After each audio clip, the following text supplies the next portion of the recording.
My soul brothers and soul sisters, I am Ron Smith, and this is the Dr. Ron Smith Investigate Show, where we separate the real from fake, the fact from fiction, and give you the wondrous edge. And sometimes we're able to turn your water into wine. Today, we are talking about a very, very serious subject, and we're talking about financial grief. And I'm also going to use grief in general in some of my description. There are 5 stages of grief. 1 is denial. 2 is anger. 3 is bargaining. 4 is depression.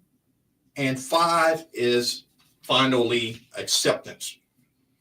Financial grief is a deep sorrow, emotional distress over money setbacks, jobs uncertainty, hopelessness, anxiety, sadness, despair, guilt, and shame. I was on social media last week, and one of Don Robinson, one of the founding members of En Vogue.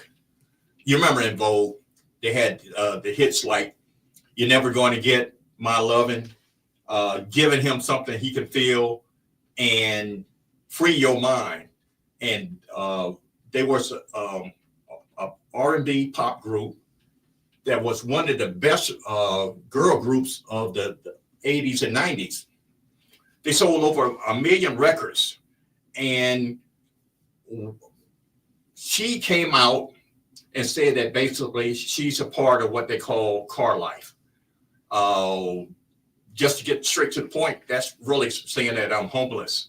And she expressed her situation as that at one point she was living with a mother. That didn't work out for, I'm quite sure, various reasons. And she contacted a co-manager who, put her up for a while at one of his apartments. That situation didn't work out. And then she went to a hotel for a while.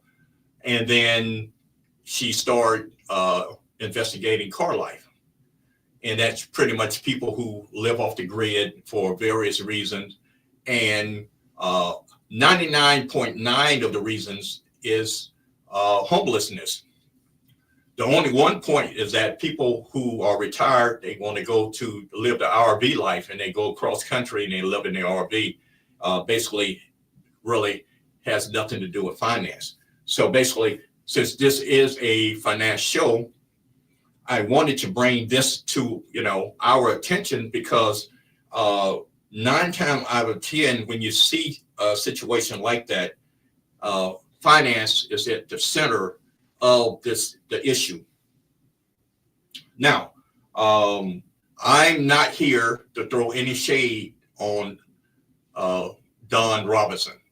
There are hundreds, thousands, maybe nationwide, millions of people who are homeless for various reasons.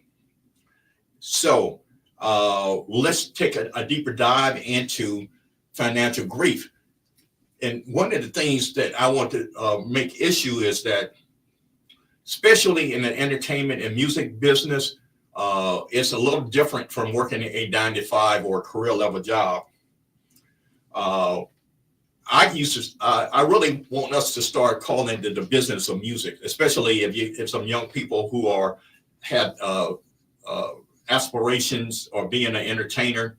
They need to understand what royalties are, what are 360 deals, what are the difference from an advance and a royalty, what's the touring cycle is, what's the travel costs and arrangements, who pays for the outfits, and who pays the entourages, and contracts, agents, attorneys, CPA, the whole thing. I want you to understand that this is a business that you need to know the details to it. I know you want to rap. I know you want to sing. I know you just want to play ball, but you got to realize that you are a corporation. Remember, I said the same thing that, let's say, McDonald's have to do: marketing, personnel, finance, management, etc., you are Me Inc. One of my past podcasts, I go into more detail with that. But today we're talking about financial grief, which is a emotional distress, a sense of loss, setback financially. You feel uncertain about your career, which right now we're going through a major federal government doing cutbacks, buyouts, et cetera, et cetera. There's a feeling of hopelessness and helplessness. Even though financial grief is not a formally recognized health condition, but if you think about just a loss, I in the past always wonder why people really, when their pet die, why they go through so much emotion, until I really understand the bonding that most people have with a pet. If you consider like any loss, you would go through those 5 stages. Remember, I said denial, anger, bargaining, depression, and acceptance. And if you don't go through that process, you would always have this grieving thing, because business failures, investment losses, accumulating debt, and having unexpected expenses will cause you to have anxiety and stress, worrying about bills, a sense of hopelessness and helplessness because you don't see your way out. There is sadness and despair, meaning that no one you think understand what your situation is. On top of that, there might be some guilt and shame. All that causes relationship difficulties. Imagine that you were making 75,000, 80,000, 100,000, or 250, and you were in this relationship, and basically you were the power couple, so to speak. Now you have a financial setback. All the pride and shame of your situation will bring on those anxiety and as well as stressors. I've given an example where people around in the Northern Virginia area that works for the federal government, if you had 2, let's say GS-12 individuals, and I call that a GS-24, and both of them were either furloughed or fired or giving, the pink slip, so to speak, you can imagine that whole turmoil and that whole relationship difficulties, and that whole is almost what I call the imposter syndrome, meaning that basically everything that you have based your life on, really around your education, your net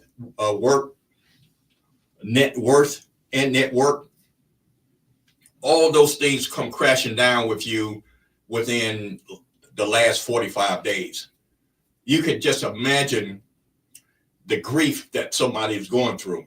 And I mentioned those 5 stages, is that those are the things that basically will make you question your own character, question the choices that you made, and all those emotional impact. Just imagine, and reason why I brought up Miss Dawn Robinson, because she was a hit maker. I mean, she was had a couple of national tours. She mentored other artists. So you can imagine that she went through all those 5 stages.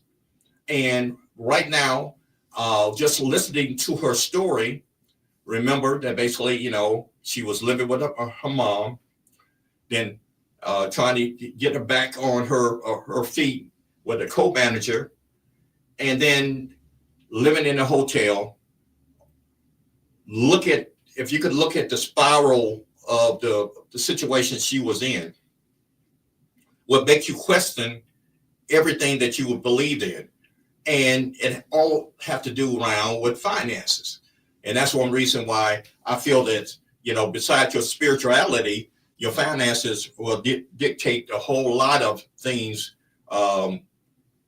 that your projection of yourself and your self-worth. And one of the things I know for sure, because I know doing my transitioning between jobs, you always would be thinking, hey, I should be smarter than this. I'm more talented than being, unemployed with no money, and I'm too intelligent for this. So that's how this pride and shame comes about, which means that basically you become a recluse, and you want to. It causes you to be in isolation, and those are the things that you have to guard against. Hopefully, you have a network of family and friends to be able to, that you could circle yourself around, and hopefully your network can be financially help you through the situation also. But remember, part of what I always say and instruct, you have to need at least 6 to 4 months or even longer of an emergency fund, which means that basically during the active time that you are making money, it has to be and I recommend a high yield savings account. Because it's easier to make the transaction and get your money, and you can get it more immediately than if you do it a CD or a money market account. Those might have interest rates that are attractive, which I kind of doubt. I don't think you could get better than a 4.2 or 3.8 right now, and that's what the high yield savings accounts are giving you. So basically, that's what you want to do. Make sure you have enough money in your emergency fund that basically you can kind of stem the tide. At least have enough money in there to you can actually get another job or be able to be on your feet and maintain the lifestyle that you have have established for yourself, which means that basically, hopefully you have, the money that you earn, that you have managed it with a correct spending plan. And then basically you have learned how to leverage that, which means that basically you have accumulated, enough assets that basically that you can ride you through the rough period. Also, that you have insurance, and that can be, I think Beyonce has basically even insured her legs. I know that was a long time ago. There was an actress called Angie Dickinson, and it was the first time I've heard of it. And this was like close to 30 years ago that basically she had insured her legs, which I thought that was actually a very novel idea. But those are the things that you should have in place. So when you hit a rough patch, you will be able to respond positively and not actually react. So what we talked about is that financial grief is a real thing, even though clinically they haven't really called it that. So we're going to take a break, and then after the break, we're going to talk about the coping strategies of how we can actually counteract the financial grief. Be back in a minute.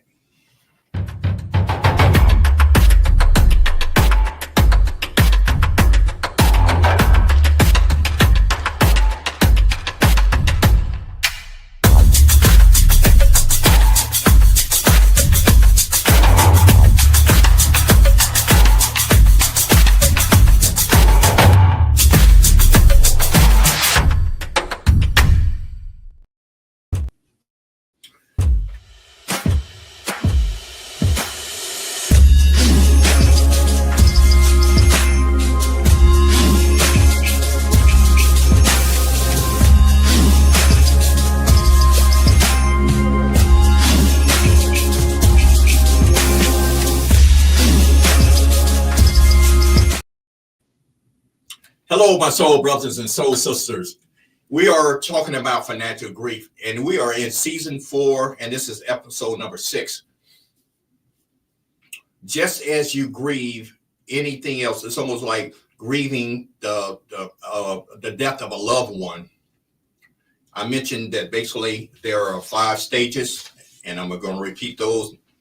The first is the denial, anger, bargaining, depression, and then you accept the situation, what's going on.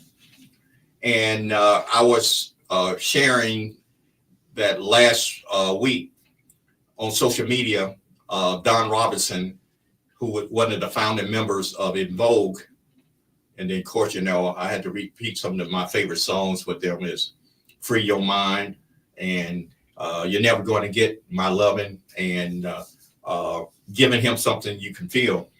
And the reason why I want to use her for the simple fact, not to throw shade, but she will be, used as an exhibit that basically you can achieve total success in your career and still experience some type of financial grief. She lived with her mother, and that didn't work out. Co-manager had some situations. Apparently, she had to, relieve herself out of that situation. She stayed in a hotel. One of the things, and like I said, I'm not trying to throw shade on her, but she has been exhibiting some of the same symptoms of grief. It is very difficult for a person who reached the heights in her career that she has and feel normal. It's not a feeling of normal. You can go through anxiety and stress. You can go through a period of hopelessness and helplessness, sadness and despair, guilt and shame. It's a natural response to the jolt of a emotional distress, sense of loss, financial setback, uncertainty. And with that, I'm going to go over some coping strategies. Number 1, you should seek emotional support. And that emotional support should come from a trusted family or friend to help you navigate this difficult process. And you should know who those people are in your life, and you should surround your people who have the strength to help your intestinal fortitude to overcome this situation. Now, if you socialize with 4 broke friends, I can guarantee you who's going to be number 5. And that's the situation why you need to do a self-examination of the people that you associate with. And, as an investigator, if I know who your friends are, I kind of understand why you think the way you think. So first of all, hopefully you have a strong enough network of family and friends, of people that you can talk to, that you can call on, that be able to help you with the situation, and vice versa. You should be a friend enough, and that's one of the reason I always say get your money right, so you be able to be in a position to help one of your family and friends if they ever, get in that situation. Number 2, don't be ashamed to seek professional help. Especially in the Black and brown community, we don't want to be labeled, crazy. And I'll go ahead and throw that out there. The last people that we actually want to talk to is the people that we need to talk to. Therapy is part of self-care. You need to remove the shame out of your brain. Talk to somebody. Go to a therapist. Go to a counselor. Hopefully, if you're still working, that will be covered under your insurance policy.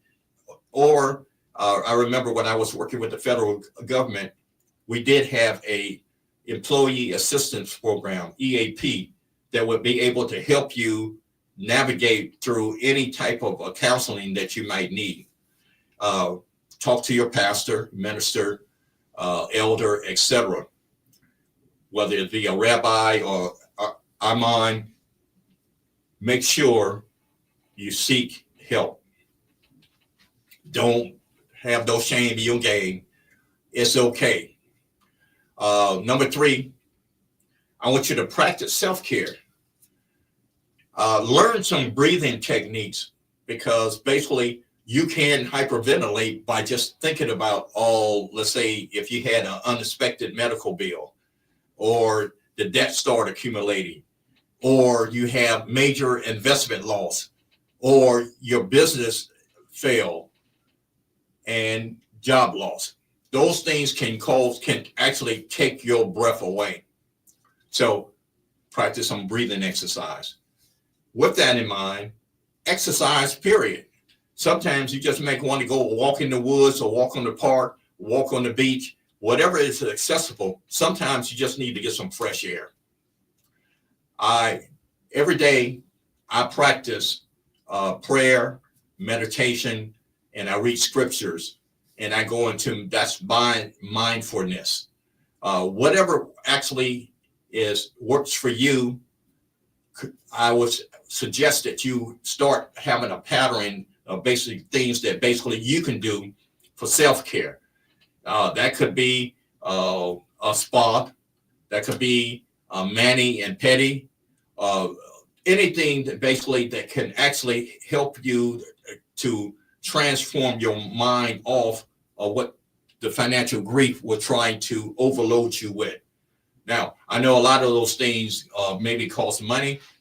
You can do your own, get your own a small foot spa, and you can do your own nails and your own toes. Take some time out for yourself. Not necessarily that you have to go to a spa that would actually cost you more money. Okay. Number 1, I want you to think, it's okay not being okay. It doesn't mean that you're losing it, that you're losing control of the situation. It's just that basically finance is about numbers, and numbers don't lie. That's true, but you can get control over those numbers. And I was going to say this to the end, but I'm going to say it now. Griefshare.org, griefshare.org. Or if you're feeling basically you had to enter your role, text 988. Those are some of the resources that will be able to help you. And matter of fact, there is on griefshare.org, starting this Thursday, there are classes to help you with those things.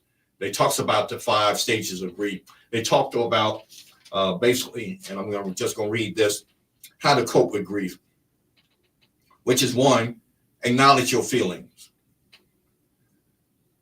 It's okay, because you are human. You're going to feel a certain way when financial situation hits you. As I mentioned, talk to someone, family, friend, support.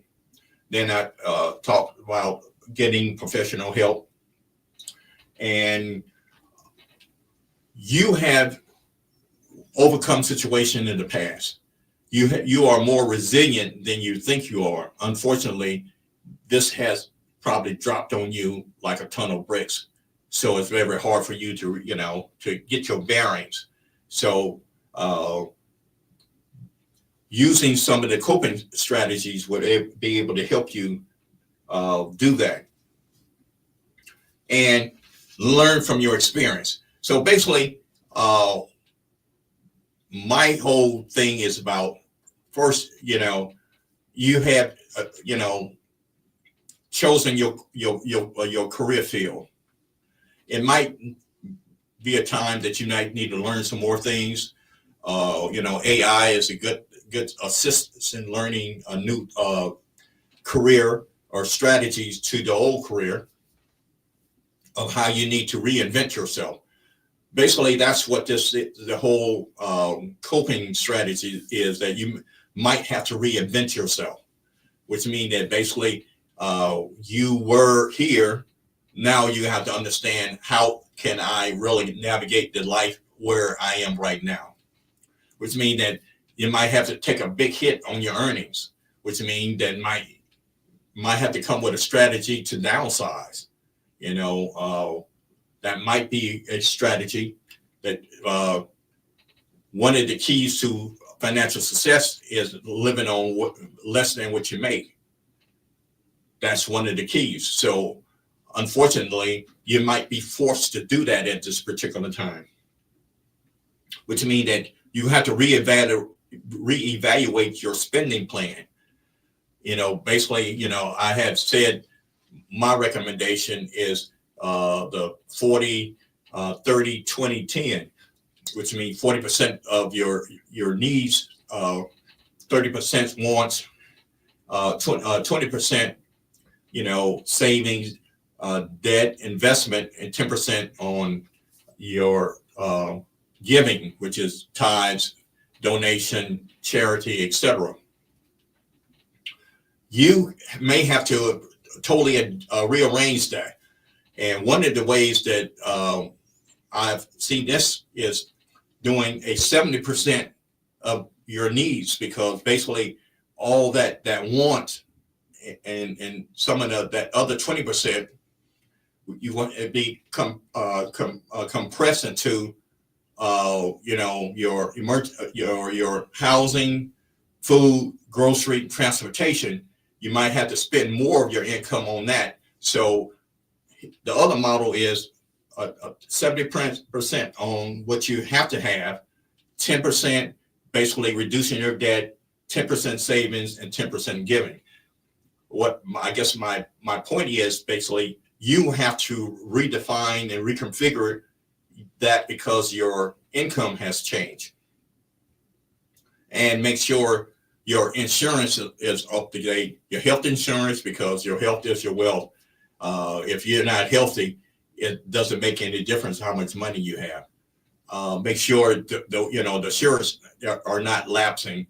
That's including your life insurance and your health insurance, your mortgage, your car, and etc. Make sure you're up to date with that.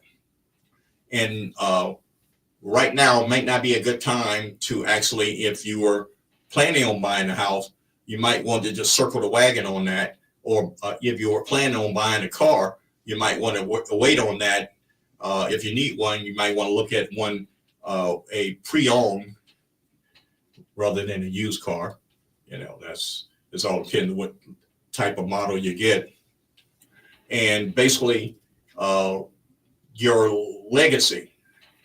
One of the things that you should always do is make sure you leave something for the next generation. That's mean your kids, your grandkids. So financial grief is a real thing. It may not be clinically defined as that, but it's a real thing. There are stages that goes through that. One of the things I don't want you to do is feel that you're alone and that you have to go into isolation. Griefshare.org will give you tools to help you go through this situation. And if you, at the end of your rope, text 988 so you can get some help. My time is up right now with GreetShare, but I thank you for yours. Until next time.